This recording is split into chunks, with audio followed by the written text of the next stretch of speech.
TVA spokesperson Rae Anne Bradley, TDOT spokesperson. We've been talking about all those different initials. She is on the phone with us right now to talk about the current issues on the road. David told us all about what was happening just a couple of minutes ago out on 24. Rae Anne, we're glad you had time to join us. Yeah, of course. Happy to do it. Thanks for having me. You advised yesterday, we're following you on Twitter. I see this afternoon you are keeping a close eye on that situation in Maran County we showed a while ago, and you all have been sending trucks to help out. So let's just begin with that. What's the latest on that situation? Yeah, absolutely. So I-24 in both directions in that area near Kemble, all incidents have been cleared.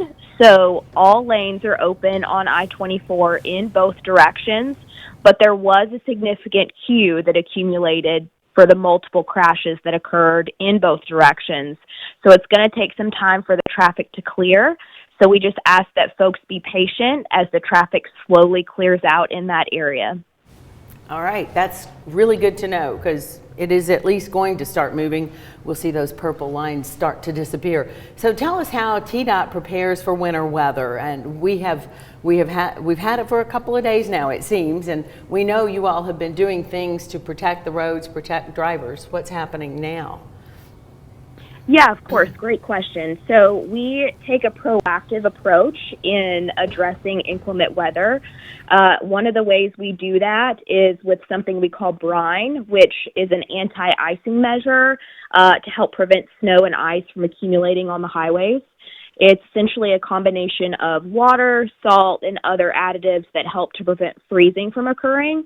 So it's applied in anticipation of a storm arriving, kind of giving the roads a coat of protection, if you will, that can start working as soon as the snow starts falling.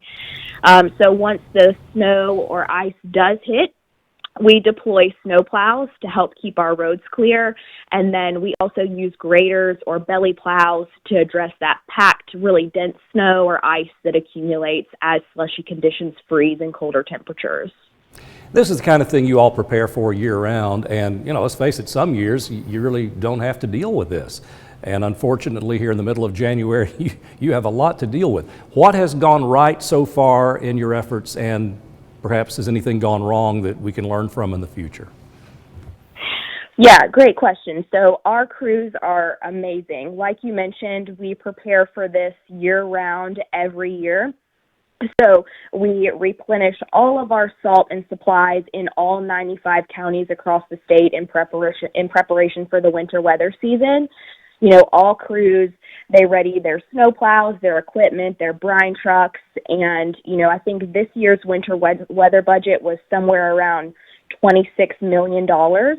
So that includes salt, brine, overtime for employees, equipment, maintenance, anything related to the resources that we need to address winter weather when it does occur. Rae Anne, we as you mentioned, you make posts and keep us up to date on what's happening. Rae Anne Bradley on what used to be known as Twitter. You do put good information on there. We are following you, and is that where you would recommend anyone getting out and about to leave home to look at? Yeah, great question. So there are several ways that folks can receive updates on roadway conditions in the Chattanooga area and statewide. So I'll just go through a couple of those really quickly.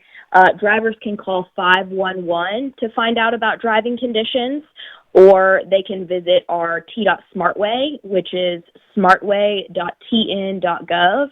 And that's a website that uses your location to show you our roadways in your surrounding area, whether or not there are any crashes or incidents, road work that might affect the time it takes you to get to your destination. So that's a really good resource. And then, of course, follow me on X, formerly known as Twitter. My handle is Rae Anne TDOT, and that's spelled RAEANNE TDOT. Like you said, I've been posting and will continue to post updates on road conditions in and around our area.